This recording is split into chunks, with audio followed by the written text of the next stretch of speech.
Moin Leute, ich hatte die absolute Ehre, den guten Riot Games Mitarbeiter Morello als auch Nicki bezüglich der großen Waffen-Updates und vielen weiteren Dingen zu befragen. Deswegen wird das heutige Video hier auf Englisch sein. Deswegen wünsche ich euch allen viel Spaß beim Video. Lasst mich gerne unten in den Kommentaren wissen, ob ihr sowas öfter haben wollen würdet. Und an dieser Stelle, eure Fragen, die werden auf jeden Fall gehört, denn ich habe Mühe gegeben, so viele Fragen wie möglich zu den Waffen zu stellen. So first of all, I want to tell you that the German community is very passionate about Valorant at the moment. So we talk a lot in streams and in my YouTube commentary section about balancing updates and stuff like that. So hopefully I can answer some questions for my audience today here. And I would like to start with a question if you have any way to track the usage of weapons in game, because we have a huge upcoming patch regarding some shotgun nerfs we will talk about in a minute. So, do you scan and track the usage of weapons, like how many players play X weapon, for example, and how effective these weapons are? Or do you even look into the YouTube comments, Reddit threads, and stuff like that? So, what's the main reason to buff and nerf weapons in the game right now? Yeah, that's a great question. I think we do, or well, I know we do have a lot of data based on purchase rates of weapons and like usage rates and even sometimes encounter data that we all use as well. But we also keep our ear to the ground on YouTube comments, Reddit comments. We play the game ourselves and have thoughts from our own experiences as well as people within the game that we play with. So those all can help. You know, we could take source from that and look for what things we might end up needing to change, as well as once we get all that data, we look back at what our philosophies are with the weapons and if something needed to be changed or not. We've been looking at the pro scene. I know I especially watched Flashpoint a lot this weekend, and I watched the other Ignition Series tournaments as much as I can. And I think that we do look at trends that are emerging from the pro scene, and then I think we couple that with other sort of research, either looking at Reddit or other things too, and the data itself as well, to see what sort of things are emerging, and we can make some correlations there. Can you maybe talk a little bit about the new aim punch and tagging value regarding shotguns? Yeah, so we made a couple different values or tunings for the aim punch and the taggings for the shotguns, primarily to improve the feeling of playing against the shotgun, as well as sharpen the shotgun strengths and what it's supposed to do.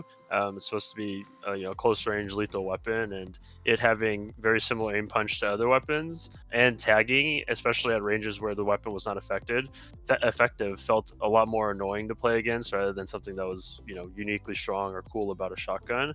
And I think it led to some perverse behaviors that we don't want to see out of the shotguns, where I've seen cases where people have a hard time fighting a judge at long range because it keeps aim punching you, and have a hard time getting away from any of those weapons at a longer distance than you might expect, and somebody else comes and finishes you off or something like that. And those just didn't seem like experiences we wanted to have the shotguns put onto enemy players. I totally agree, because I think you said 10 meters, right? So we have up 10 meters in new tagging value, 30% slow for 0.5 seconds. Is that correct? Yes, that is correct. Okay, so how does the smooth curve feels like? So I have a 30% slow, and after 0.5 seconds, the slow fades away? The curve starts immediately. So you once you start getting tagged, you go down by 30% movement speed, and then you'll start recovering immediately. So it's not after 0.5 seconds. The whole duration of the slow is 0.5 seconds, and you'll get back to full speed over the course of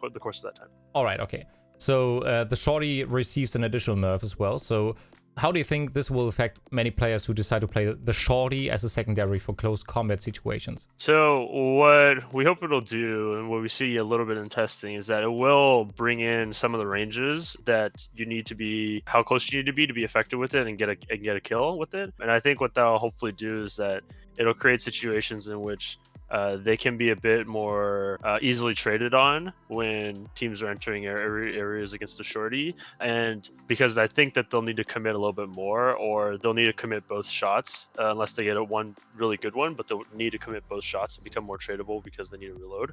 It'll feel more like a one and done weapon more often, I think, with this sort of change, and making it a bit more consistent in damage profiles with the other archetypes of guns feels like a nice win in terms of smoothing out the experience. When Jet shorty is aggressive with the shorty, I think as she jumps up in the air, those ranges might be effective. She might be just like out of range to be in fall off. So maybe she might not get kills as often, or you can have more time to respond and kill her. So we'll see how that plays out. But that's sort of the thinking around that. I have to tell you that I smiled when I saw the increase of like 100 credits. So we will have 1,600 credits for the judge. Do you think that's enough? I mean, you already nerfed shotguns in general. So we had our patch with the judge with the accuracy. Do you think that 1,600 credits is enough to nerf the judge? I think that it's enough to start thinking about the pricing, and hopefully it's a slightly more economic hit, and maybe you forego a piece of utility to get there on certain characters. But I do think that it's something that we're going to continue to monitor and feel out.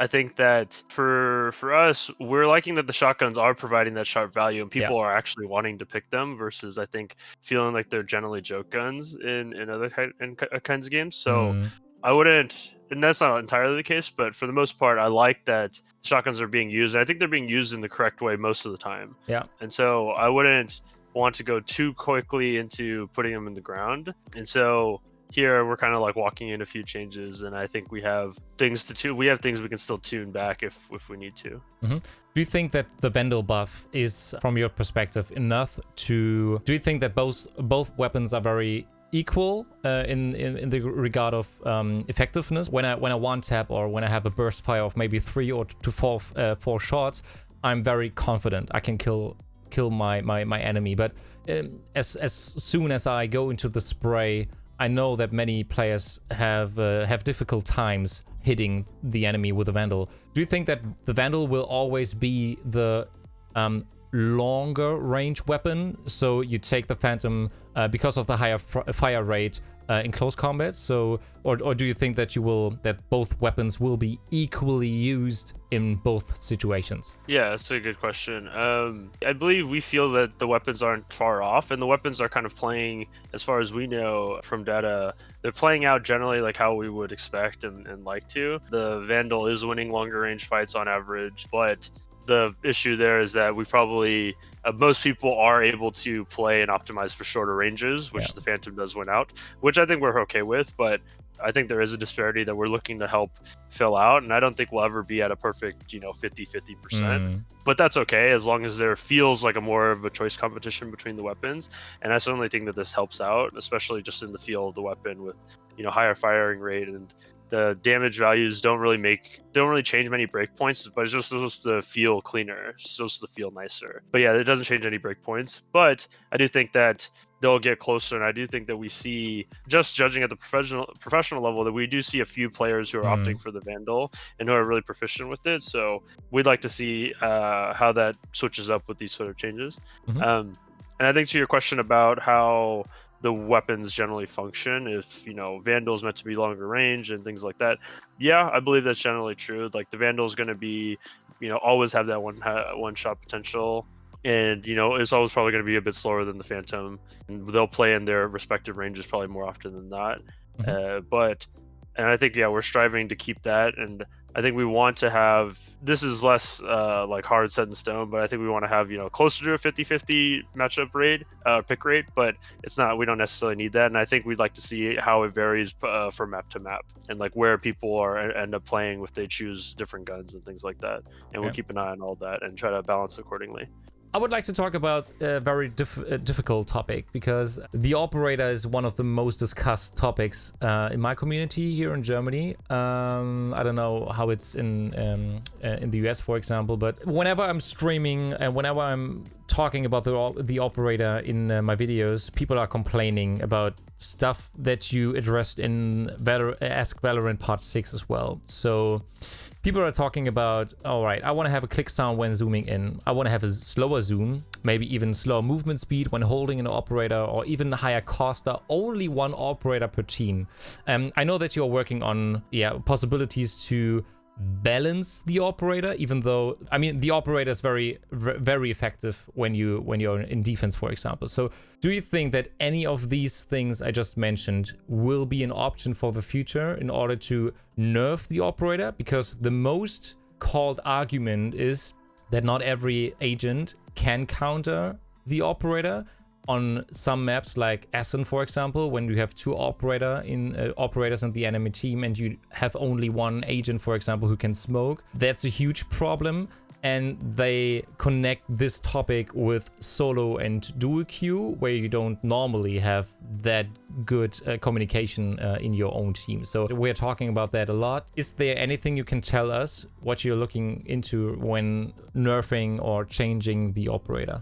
Yeah. So we're definitely looking into smoothing out the experience, as I said, on the Ask Valorant thing, and that comes from every possible angle we can think of in terms of characters, maps, and the weapon itself. And as for the suggestions that the community has laid out, things like scope, sound, and slow movement speed, and things like that, I think those are all like fine ideas. The only thing that I don't think we'd probably ever do is limit the gun per team, because I think that becomes like really handholdy and really like this is how you should play the game. Sounds like to me. So I don't often think that we would do something like that. But everything else seems like reasonable and things that we have thought out and things that you might potentially see. It is, like you said, it's a difficult topic. It's hard to address the sort of elephant in the room where not every character can deal with it. We like that it reinforces what we call the tack cycle. An operator is there to particularly reinforce or hold this territory that you already own, and it generally forces the attackers going into an op to use utility in a smart way, or hopefully a smart way. And it is difficult when one person cannot do it or has such high reliance on their teammates. And so I think we hear you on that, and I believe, and maybe Morello can help me out here. We're looking into ways of making it like a bit easier, but I think overall the operator is going to require teamwork at some level. Yeah, I can add a little color to that. Is definitely hear the complaints about the frustration of the operator. It's frustrating to fight against, especially when your team insta-locks 4 duelists and you're like, wait, what are we doing here? We're running triple sentinel. Some of that's by design. Some of that we think is where we want to look at some improvements, and we've talked a little bit about this before, where our theory is that some of the utility is tuned to be a little too tight on like very high coordination to be effective. And what we'd like to do is see if there's ways that we can make it so it's like, look, if you're not perfectly coordinated, if you're not running these like football play oriented practice strats that we've scrimmed together, can you still use these tools to break an operator's angle? And if so, and let that be, hey, maybe it's not necessarily a raw power buff for the people who are using it at the top level. Maybe a little of that's okay, but more, hey, if you're kind of trying to pull it together with a bunch of random players, can you actually use these tools to be successful and push them off? It is expected that if you build a team that doesn't have the tools to deal with people holding angles and including operators, that you should be at a large disadvantage. This is one of the balancing methods that keeps things like triple sentinel comps or all duelist comps under control to some degree, is that you need these tactical tools like smokes and breaking utility. So do you think that could be the case, that we will have some more agents in the future that might counter an operator, like smokes, flashes, etc., or is that not one thing you are looking into right now? In regards to the operator, I think that naturally, as we will create more characters, that we'll have hopefully characters that help deal with the frustration of the op, or help clearing out angles and initiating for your team and things like that. So I think characters will always be an answer to the operator. All right, thank you. Yeah, you changed the Guardian a couple of patches ago, but actually most of us don't see the weapon that often in the game. What do you think about the Guardian at the moment? I think the Guardian is not necessarily a bad weapon, but it's pretty niche, and I think we did do quite a number on it in terms of the fire rate for most players who were using it. I think that oftentimes I've seen it a few times, and I think that what I generally feel when I see someone using it is that they do look uncomfortable on it. And so I think that comes down to a lot of factors where we changed a lot about the gun from where it previously was in terms of fire rate, but I didn't look as much into sort of the recoil of it or how the gun recovered. And I think that has a lot of cascading effects when you change the fire rate. And so to me, I think that the gun is good. I think it is a hard sell for most people to buy, and so they don't get it often enough. And when they do, I don't think they know as how to use it as well as something like the Phantom. When they're playing almost every round with it. So yeah, I have thoughts on the Guardian, but nothing concrete right now. Okay, all right. Then are you happy with most of the other weapons at the moment, like Ares, Bulldog, even Stinger, for example? Yeah, I've been pretty happy with most of the other weapons. Most of the arsenal seems to be generally playing out pretty well, or people have their thoughts and feelings on like what's good over the other. And I see a lot of debates about, the Bulldog being good versus like the Ares is having its moments in certain cases. Even the Marshall is feeling pretty good. The Stinger versus Spectre debate, like which one is better. But I think I still see a lot of both of those guns coming out and being used in different ways. And so I feel like the arsenal has been playing out pretty well, especially given those economic weapons. And we'll continue to monitor them. But yeah, I think they're playing out pretty well so far. Very nice. Yeah, I have one topic regarding the Sheriff at the moment, because a couple of streams ago we talked about the accuracy of the Sheriff and the damage fall off. Do you think that you might change anything about the Sheriff in the future regarding damage drop off and the inaccuracy after, I think, the second shot it is, right? Yeah, that's true. It jumps in accuracy after the second shot. And as for the fall off damage, we're likely not to tune that to what I suspect most people want, is the one-shot headshot across further ranges. Yeah. And the reason that is generally the Sheriff is quite accurate. It's as accurate as a Vandal, and it doesn't have ADS potential, but you can crouch with it. And I think that most players can get really good at that, and being able to one-shot headshot across most map ranges with an $800 gun, while satisfying, is probably a difficult balance to tune.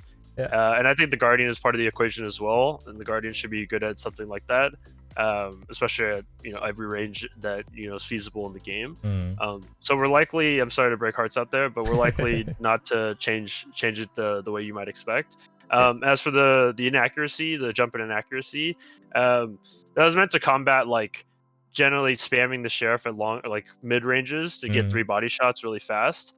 It is possible that it is like too darn high, and so those changes like that are definitely on the table. But currently the Sheriff's not like entirely on my radar for like if I had one to watch a gun to change or something like that. All right. I have to admit that I really like our arsenal at the moment, but I get every couple of videos and streams I get the question if you might ever add new additional game weapons to the game. What do you think about that? I think new weapons are an avenue of content, are like a thing that we want to do eventually, but there are no current plans for new weapons right now. And I think that we probably need to think really long and hard and understand what a new weapon will do, because we're gonna have to support that for a long time going. Just like with characters, I'd imagine Relic talk better than that, but like I think there has to be like a really clear reason as to why this weapon should exist in the game, and we would need to do a lot of work to figure that out. But we would like to, if it makes sense. Cool, very cool. And people are talking about spray patterns a lot recently. It seems that the spray is not that perfectly controllable. So what are your thoughts on that? Do you tell most of the gamers out there that you should work with one taps and don't spray that much, or do you still think that you can learn the spray patterns for every weapon in order to be most effective in the game? Yeah, we understand the frustrations with not being able to perfectly memorize a spray pattern, but we opted for this version, and to think like I don't think. Well, it's by design that you cannot perfectly learn every gun's spray pattern. Yeah.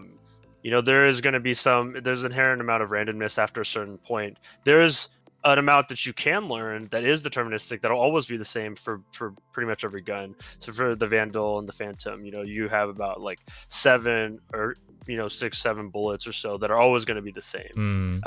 And then it'll start switching up on you a little bit and getting a little bit more difficult to manage. And while it may not be fully manageable, we have lower top end spread, or like bullet bloom, because we have more random recoil. So I think it's something that you can combat or control to some extent, and I think given that it is a bit harder to control, you know, it could lead to some situations where there are people who are very good at it. The other reasons as for why we have this sort of recoil pattern is because to encourage more different shooting styles and to sort of get away from, my understanding, the sentiment that players have that they feel like they need to learn this in order to be effective at the game. I think it's a prevailing sentiment I've heard from a lot of people looking to get into tac shooters, specifically CS. A lot of people I've talked to, or like my friends, feel like it's like, oh, like if I don't know this, you know, I'm playing suboptimally. Which is probably true at the highest level of the game, but I think for most people it's like a strange barrier to entry for them. And I think that's that is a reason as to why we've opted for this strategy, on top of the other things that I think are beneficial for the game in terms of, you know, thinking about when you should tap and burst, or when you should go for that spray, and you know, if you can transfer if somebody else does show up to the fight. And so yeah, that's generally our philosophy behind that right now. Thank you very much. These were all my questions, guys. Thank you. Thank you. They're great questions. Awesome. Well, thank you, Smugo. It was a good time. Yeah. Appreciate it. Thanks, dude. Thanks a lot. Thanks a lot for your time. It was a pleasure. Yeah, it was fun. I hope we answered your questions well. All right, man. Well, thanks so much. Have a good evening, I believe. Yeah, thanks. My American ability to tell time anywhere else is... All right. Thanks so much today, Smugo. We're glad we got to talk to you. Thank you very much. Thank you. Bye-bye. Have a good day.